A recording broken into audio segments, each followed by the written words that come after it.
पवित्र आत्मा हमारा पहला शिक्षक है, जो हमें पवित्र शास्त्र के वचनों को सिखाता है।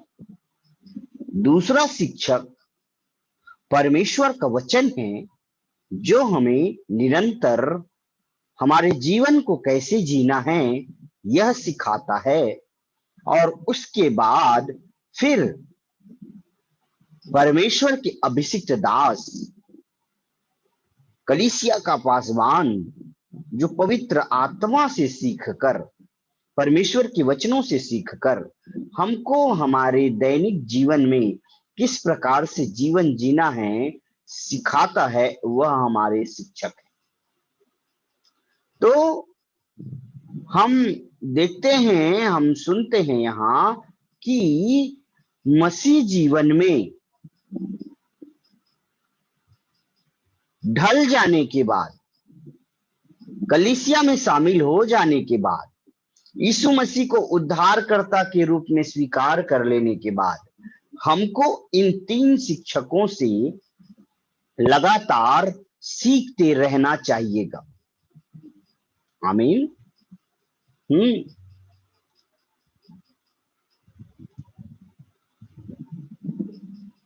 फिर से सुनिए क्या बता रहा हूं मैं।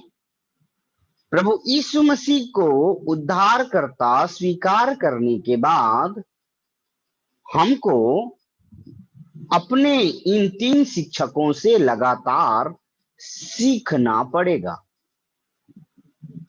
तो सबसे पहले हमने पवित्र आत्मा रूपी शिक्षक पर सीखना प्रारंभ किया है। तो इसी शिक्षक को हम किस प्रकार से, इसका व्यक्तित्व है पवित्र आत्मा रूपी शिक्षक का, इसको हमने सीखना प्रारंभ किया था बीते अध्ययन में। प्रभु का धन्यवाद हो। तो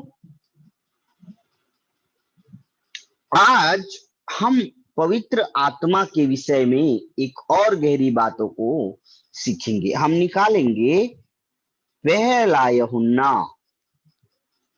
की पत्री, चौथा अध्याय,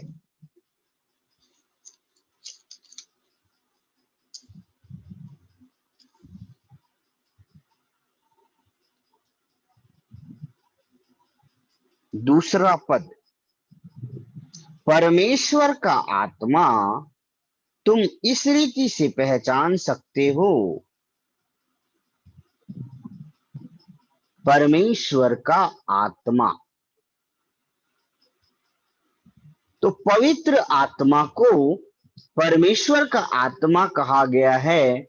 और यहाँ पे हम यह देखते हैं कि पवित्र आत्मा एक ईश्वरीय व्यक्ति है।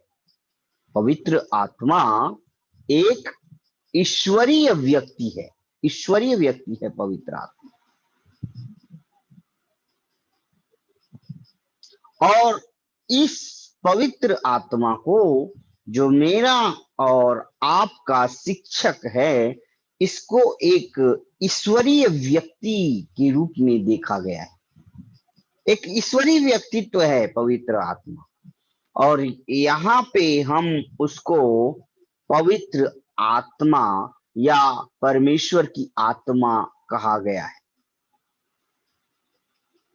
पवित्र आत्मा को परमेश्वर का आत्मा कहा गया है।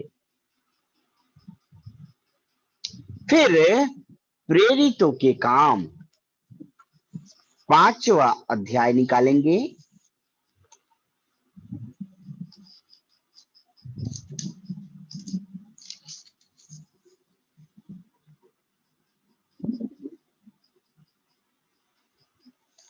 तीसरा पद, यहां ऐसा लिखा है, पतरस ने कहा, हे हनन्याह, शैतान ने तेरे मन में यह बात क्यों डाली कि तू पवित्र आत्मा से झूठ बोले और भूमि के दाम में से कुछ रख छोड़े। तो पवित्र शास्त्र में पवित्र आत्मा को पवित्र आत्मा भी कहा गया है। ईश्वरीय आत्मा को या परमेश्वर की आत्मा को पवित्र आत्मा कहा गया है। फिर आगे और एक वचन देखेंगे, चौथा पद इसी का, जब वह तेरे पास रही क्या तेरी न थी, और जब बिक गई तो क्या तेरे वश में न थी। तूने यह बात अपने मन में क्यों विचारी, तू मनुष्यों से नहीं परंतु परमेश्वर से झूठ बोला है। तो पवित्र आत्मा सीधा सीधा परमेश्वर है, सीधा सीधा परमेश्वर है। परमेश्वर के तीन रूप हैं, पिता जिसने सृष्टि की रचना की, जो सृष्टि करता है, जिसको हम सृष्टिकर्ता परमेश्वर के नाम से जानते हैं, जो उत्पत्ति 1 अध्याय के 1 पद के समय में हमको मिलता है और प्रकाशित वाक्य के अंत में भी हमको मिलता है। फिर दूसरा है प्रभु यीशु मसीह, जो सृष्टिकर्ता परमेश्वर का पुत्र है। अब उसके बाद है तीसरा परमेश्वर की आत्मा, जिसको हम पवित्र आत्मा कहते हैं। तो प्रेरितों के काम 5वें अध्याय के 4 पद के आधार पर पतरस कहता है कि तूने पवित्र आत्मा से अर्थात सीधा सीधा परमेश्वर से झूठ बोला है। हालेलुया। तो देखिए मेरे प्रियो, पवित्र आत्मा को सीधा सीधा परमेश्वर की आत्मा कहा गया है, उसे परमेश्वर कहा गया है। इसलिए जितना आदर हम परमेश्वर का करते हैं, जितना आदर हम यीशु मसीह का करते हैं, जितना आदर हम जो है यीशु का करते हैं, जितना आदर परमेश्वर का करते हैं, उतना ही आदर हमको अपने परमेश्वर की आत्मा, पवित्र आत्मा का आदर करना है, उससे सम्मान पूर्वक बात करना है, आदर के साथ बात करना है। आदर से बात करना मसीही भाई बहनों का वह गुण है जो उनके जीवन को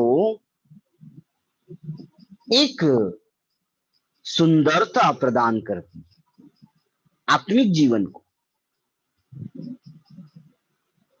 आदर पूर्वक बात करना मसीही व्यक्ति का या मसीही भाई बहन का वह आचरण है जो उनके व्यक्तित्व को सुंदरता प्रदान करती है मेरे प्रियो।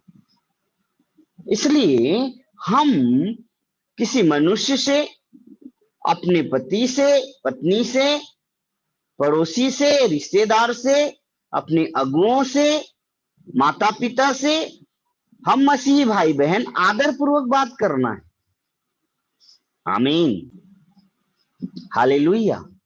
देखिए मेरे प्रियो, फिर से मैं बता रहा हूं, मैं और आप यीशु मसीह को मानने वाले भाई बहन, तो जब मैं और आप यीशु मसीह को मानने वाले भाई बहन हैं, तो हमको पवित्र आत्मा से आदर पूर्वक बात करना है, उसका आदर करना है, अपने अगुओं से आदर पूर्वक बात करना है,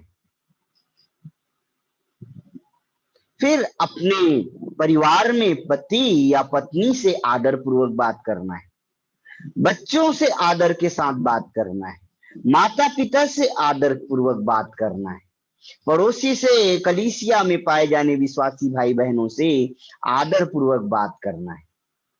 और आदर पूर्वक बात करना मसीही का वह स्वभाव है जो उनके जीवन को आत्मिक रीति से सुंदरता प्रदान करती है, एक अच्छा व्यक्तित्व देती है, एक अच्छा पर्सनालिटी है, एक अच्छा व्यक्तित्व है।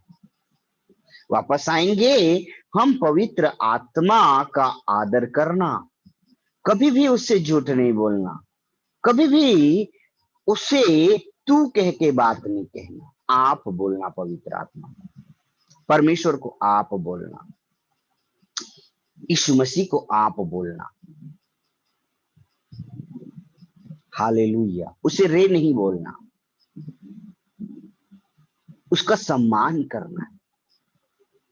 जब हम परमेश्वर का आदर करते, जब हम पवित्र आत्मा का आदर करते हैं, जब हम अपने प्रभु यीशु मसीह का आदर करते हैं, तो वही प्रभु यीशु मसीह, वही परमेश्वर और वही पवित्र आत्मा हमारा भी आदर करता है।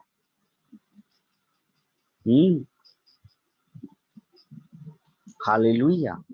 तो अब धीरे से आगे जाएंगे। देखिए, पवित्र आत्मा को परमेश्वर ही कहा गया है। अब देखिए, पहला यूहन्ना पहला अध्याय और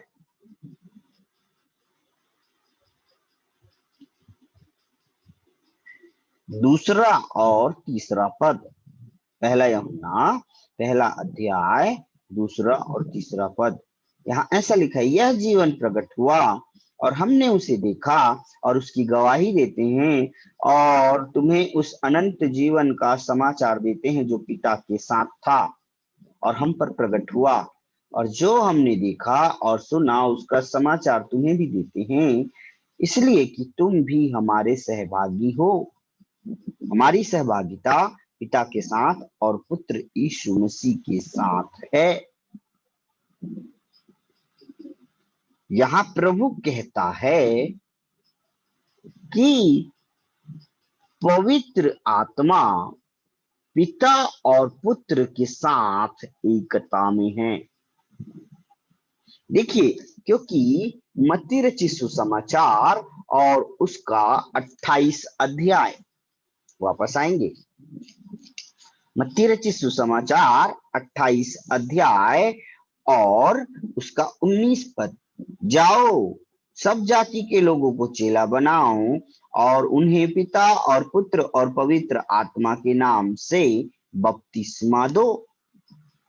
यहाँ पिता भी है, पुत्र भी है और पवित्र आत्मा भी है।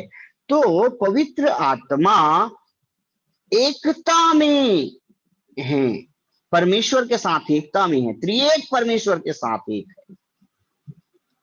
पवित्र आत्मा त्रिएक परमेश्वर के साथ एक है, वो अलग नहीं है। इसलिए मेरे प्रियो, पवित्र आत्मा उन भाई बहनों के जीवन में काम करते हैं जो एकता में रहते हैं, जो यूनिटी में रहते हैं, जो अलग जिंदगी नहीं जीते, उन्हीं के साथ पवित्र आत्मा काम करती है। जहां फूट होती है वहां पवित्र आत्मा काम नहीं करती। फिर से बता रहा हूं, जहां फूट होती है वहां पवित्र आत्मा काम नहीं करते, वरन जहां परमेश्वर की आत्मा वहां होती है जहां एकता होती है, क्योंकि पवित्र आत्मा परमेश्वर के साथ सहभागिता में है, एकता में है। इसलिए मैं और आप जो पवित्र आत्मा को प्राप्त करना चाहते हैं, हम हमेशा एकता में रहें, अपने अगुए के साथ एक मन रहें, अपने कलीसिया में विश्वासी भाई बहनों के साथ एक रहें, किसी के विरुद्ध में या किसी के बारे में बुरी बुरी बातें बकबक ना करें। क्योंकि जब हम प्रेरितों के काम उसका दूसरा अध्याय पढ़ते हैं, चलिए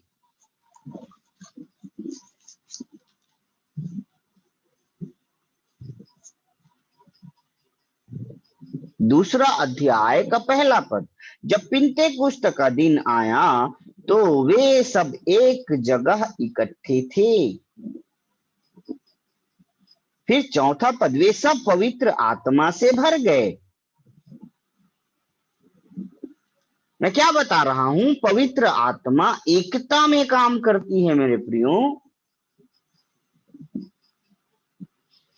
और यहां हम प्रेरितों के काम उसका दूसरा अध्याय का पहला पद देखते हैं कि प्रभु यीशु मसीह के प्रतिज्ञा दिए जाने के बाद, पिता के दाहिनी और विराजमान होने के बाद, जब 50वें दिन में यीशु मसीह के पुनरुत्थान के बाद 50 दिन के बाद के समय को पिन्तेकुस्त का दिन कहा गया।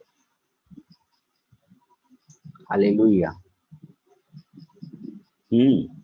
तो पिन्तेकुस्त का दिन आया, पिन्तेकुस्त का दिन आया, यीशु मसीह को मृतकों में से जी उठे 50 दिन हो गए थे। 40 दिन तक वो दिखाई दिया और पिता की दाहिनी ओर विराजमान हो गया।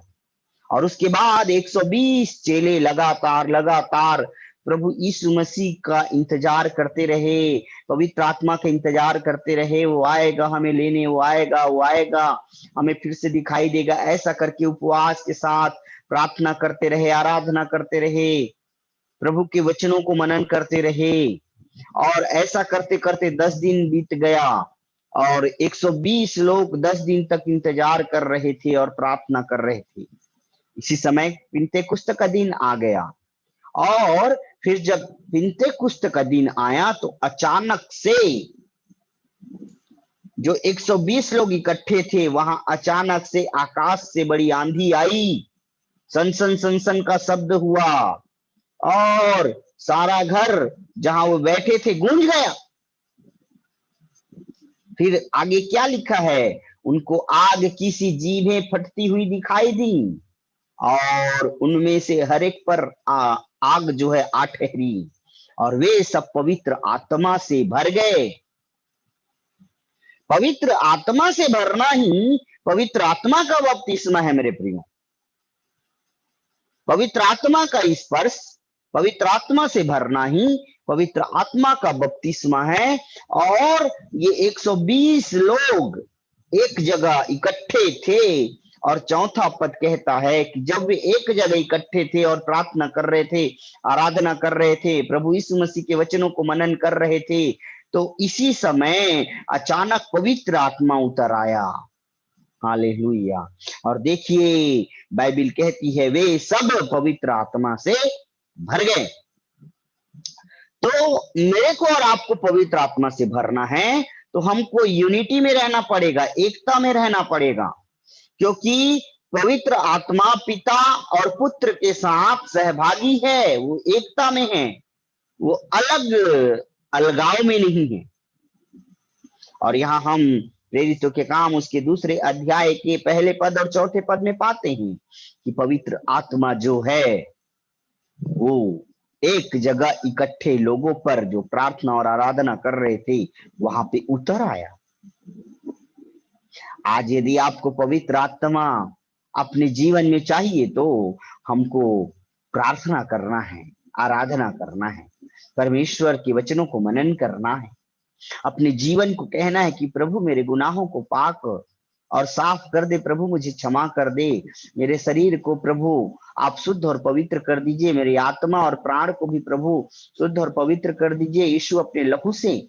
और जब आपका शुद्ध जीवन यीशु मसीह के द्वारा आपका जीवन शुद्ध हो जाएगा तो निश्चय ही वह पवित्र आत्मा अपने प्रतिज्ञा किए हुए वचन के आधार पर हमारे बीच में आके ठहर जाएगा। उसको आने में 1 सेकंड नहीं लगता मेरे प्रियो, बस आपका जीवन तैयार होना चाहिए। 1 घड़ी नहीं लगेगा पवित्र आत्मा पाने में।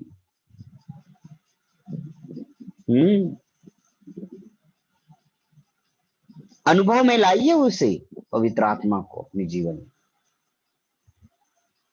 पवित्र आत्मा जैसा चाहता है उसके अनुसार जीवन जीना प्रारंभ कीजिए। हालेलुया। सो प्रभु का धन्यवाद हो। अब आइए एक और पद को पढ़ेंगे, इसी का 38 पद को पढ़ेंगे। प्रेरितों के काम दूसरा अध्याय 38 पद। पतरस ने उनसे कहा, मन फिराओ और तुम में से हर एक अपने अपने पापों की क्षमा के लिए यीशु मसीह के नाम से बपतिस्मा ले, तो तुम पवित्र आत्मा का दान पाओगे। किसको पवित्र आत्मा मिलेगा?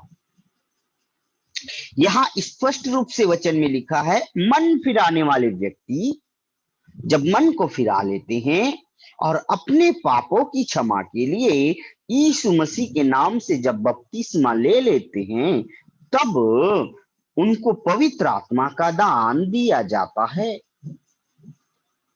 पवित्र आत्मा का दान उन्हीं भाई बहनों को मिलेगा जो यीशु मसीह को अपना उद्धारकर्ता स्वीकार कर लेंगे, मन फिरा लेंगे, अपने पापों की क्षमा के लिए यीशु मसीह के नाम से बपतिस्मा ले लेंगे, तो परमेश्वर उनको बपतिस्मा लेने के बाद मन फिराने के कारण, पापों की क्षमा होने के द्वारा अपना संतान बनाकर परमेश्वर हमें अपना संतान बना लेगा। देखिए यूहन्ना की किताब पहला अध्याय,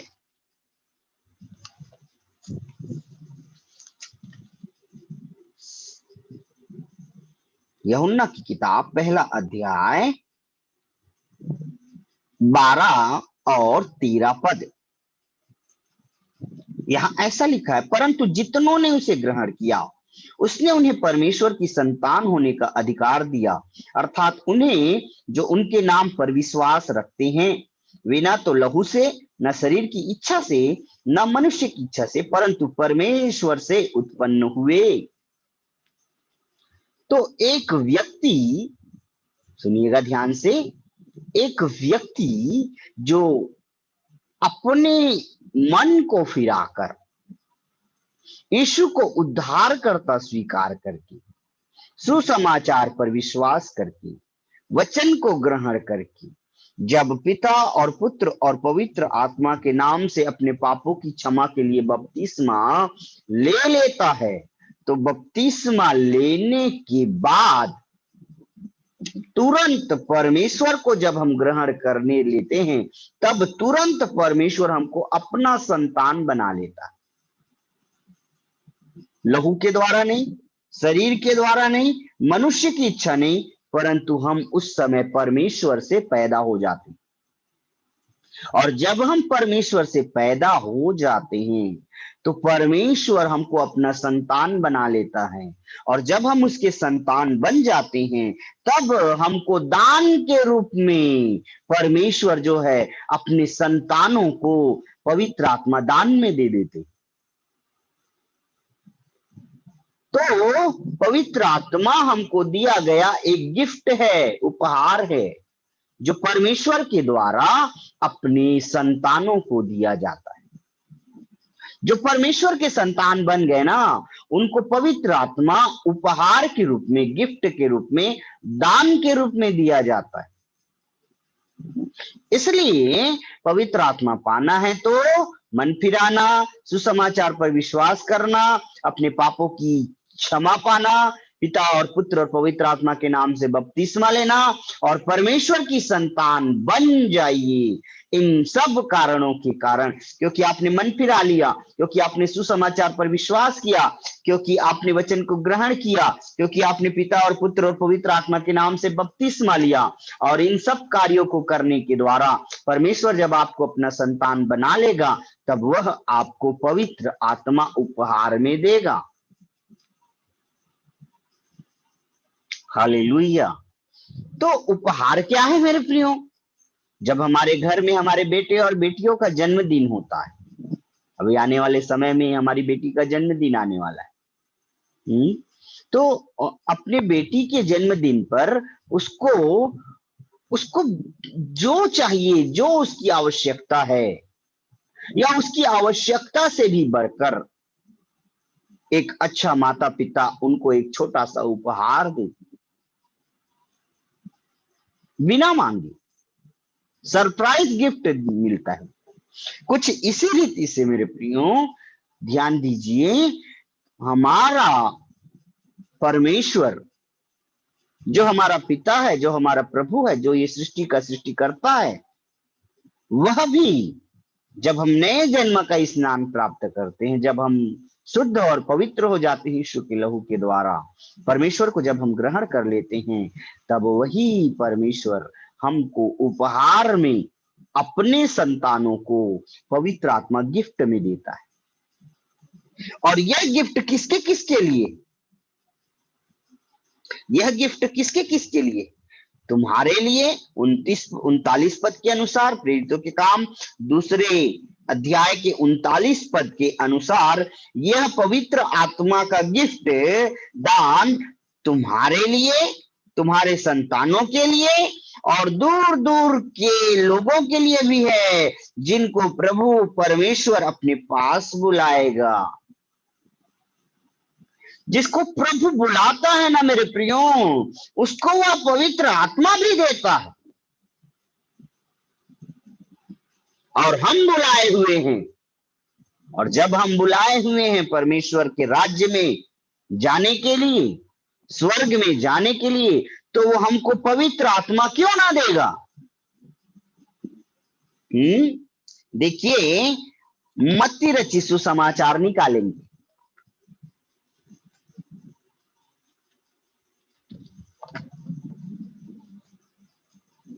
मत्ती रचित सुसमाचार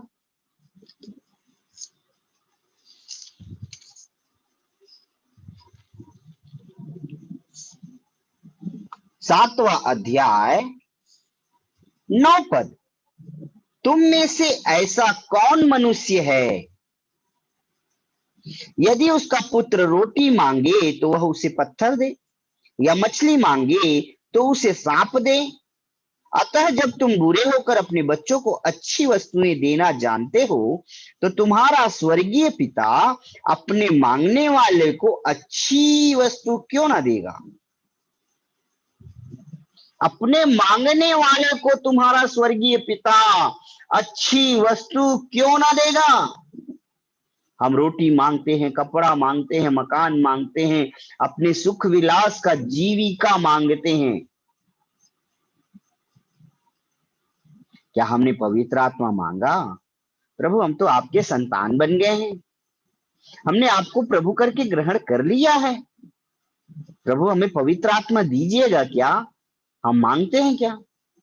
नहीं। यदि नहीं मांगते ना मेरे प्रियो, तो आज मांगना है, क्योंकि हर एक अच्छा पिता यदि उसका पुत्र रोटी मांगता है तो उसे पत्थर नहीं देगा, रोटी ही देगा, वरन रोटी से बढ़कर देगा। एक अच्छा पिता एक अच्छी माता से उसका पुत्र मछली मांगे तो मछली देगा, उसका पुत्र अंडा मांगे तो अंडा देगा। चाउमीन मांगेंगे, नूडल मांगेंगे, चिप्स मांगेंगे हमारे बच्चे, तो हम उसको चिप्स, नूडल्स और नाना प्रकार की वस्तुएं लाकर देंगे हमारे पुत्र, जब हम पुत्रियां हमसे मांगते हैं। तो जब हम अपने पुत्र और पुत्रियों को इंसान होकर अच्छी वस्तु देते हैं, तो हमारा परमेश्वर पिता जिसने हमसे प्रतिज्ञा किया है कि तुम पवित्र आत्मा पाओगे, तो वह हमको वो पवित्र आत्मा क्यों ना देगा। इसलिए आज के इस समय में हम सबको पवित्र आत्मा प्राप्त करना है, और इसके लिए मांगना है प्रभु से कि हमको पवित्र आत्मा दीजिए प्रभु। Hallelujah, hallelujah. अब आगे चलते हैं। यूहन्ना की किताब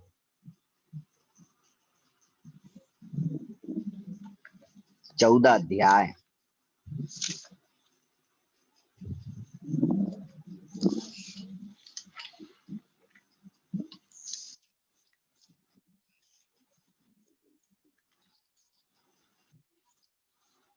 यूहन्ना की किताब 14 अध्याय और उसका 16 पद। मैं पिता से विनती करूंगा और वह तुम्हें एक और सहायक देगा कि वह सर्वदा तुम्हारे साथ रहे। मैं पिता से विनती करूंगा। कौन कह रहा है ऐसा? कौन कह रहा है? यीशु मसीह बोल रहे हैं। किन से? यहां लिखा है 15 पद से मैं पढ़ रहा हूं, देखिएगा वचन को बारीकी से पढ़ते समय। यहां क्या लिखा है? यदि तुम मुझसे प्रेम रखते हो। परमेश्वर ने किन से बोला? यीशु ने किन से बोला? अपने चेलों से। यीशु अपने चेलों से कहता है कि यदि तुम मुझसे प्रेम रखते हो ना तो मेरी आज्ञाओं को मानोगे। आमीन। और 16 पद, मैं पिता से विनती करूंगा, जो परमेश्वर की आज्ञाओं को मानेंगे और जो परमेश्वर से प्रेम करेंगे, जो यीशु की आज्ञा को मानेंगे और जो यीशु से प्रेम करेंगे, उनके लिए स्वयं परमेश्वर का पुत्र मेरे और आपके उद्धारकर्ता प्रभु यीशु मसीह परमेश्वर से विनती करेंगे। किस बात के लिए? कि वो हमको सहायक पवित्र आत्मा दे। तो आपको पता है आपके लिए कोई विनती कर रहा है पवित्र आत्मा आपको मिल जाए करके? हाँ मेरे प्रियो, आप जान लीजिए, प्रभु यीशु मसीह जो लोग परमेश्वर की आज्ञा को मानते, जो लोग परमेश्वर से प्रेम करते, उनके लिए पवित्र आत्मा मिल जाए, एक सहायक मिल जाए, ऐसा करके प्रार्थना कर रहे हैं। कितनी बड़ी बात है। कोई मनुष्य नहीं, वरन सीधा सीधा परमेश्वर का पुत्र यीशु मसीह मेरे और आपके लिए हमको सहायक पवित्र आत्मा मिल जाए, ऐसा करके प्रार्थना कर रहे हैं। किनके लिए प्रार्थना कर रहे हैं? किनके लिए परमेश्वर से विनती कर रहे हैं? अपने चेलों के लिए, जो परमेश्वर से प्रेम करते हैं और उसकी आज्ञाओं का पालन करते हैं।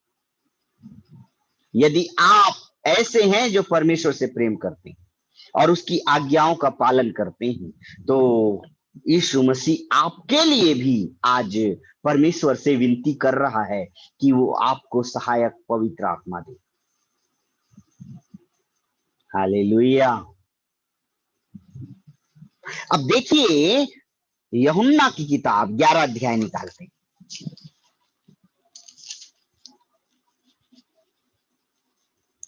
41 पद, तब उन्होंने उस पत्थर को हटाया। यीशु ने आंखें उठाकर कहा, हे पिता, मैं तेरा धन्यवाद करता हूं कि तूने मेरी सुन ली। यीशु मसीह जब कभी भी परमेश्वर से विनती, प्रार्थना, निवेदन किया करते थे ना, तो यीशु मसीह की प्रार्थना को परमेश्वर तुरंत सुनते थे। क्यों? क्योंकि यीशु मसीह परमेश्वर की इच्छा के अनुसार जीवन जीते थे, इस कारण उनकी प्रार्थनाओं को तुरंत परमेश्वर सुनता था। और जब उसने कहा, पिता मैं तेरा धन्यवाद करता हूं कि तूने मेरी सुन ली है, और पत्थर हटे हुए कब्र के पास जाकर के प्रभु यीशु मसीह ने कहा, ए लाजर, बड़े शब्द से पुकार कर कहा, ए लाजर बाहर निकला। तो क्योंकि पिता ने उसकी प्रार्थना सुन ली थी, इसलिए लाजर मरे हुए में से जो 4 दिन का मर गया था, वो जिंदा बाहर आ गया। हाथ पांव मुंह बंधे थे, हालांकि उसने 5 रोटी और 2 मछली जब उसके हाथों में थी, तब भी उसने उस रोटी और मछली को अपने हाथों में लेकर पिता की ओर देखते हुए धन्यवाद कहा और उसे तोड़ने लगा, आशीष मांगकर परमेश्वर से। और वो 5000 पुरुषों में बट गई और 12 टोकरी भरकर चेलों ने उठाया और खाकर तृप्त हो गए। तो जब रोटी और मछली पर परमेश्वर यीशु मसीह की प्रार्थना के द्वारा उसमें आशीष दे सकता है, 4 दिन के मरे हुए लाजर को यीशु मसीह की प्रार्थना के द्वारा परमेश्वर जिंदा कर सकता है, तो वही यीशु मसीह जो परमेश्वर से प्रेम रखते हैं और जो उसकी आज्ञा को मानते हैं, ऐसे लोगों के लिए जब पिता के सामने आज भी वो विनती कर रहे हैं कि हमको सहायक पवित्र आत्मा मिले, तो क्यों नहीं मिलेगा मेरे प्रियो? अवश्य मिलेगा। इसलिए आज अपने जीवन को तैयार करें कि हमको पवित्र आत्मा मिले। हालेलुया, हालेलुया, परमेश्वर की स्तुति हो मेरे प्रियो।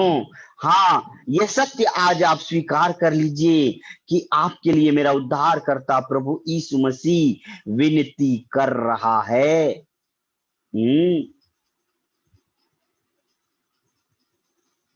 अब एक और पद पढ़ेंगे जल्दी से, रोमियो की किताब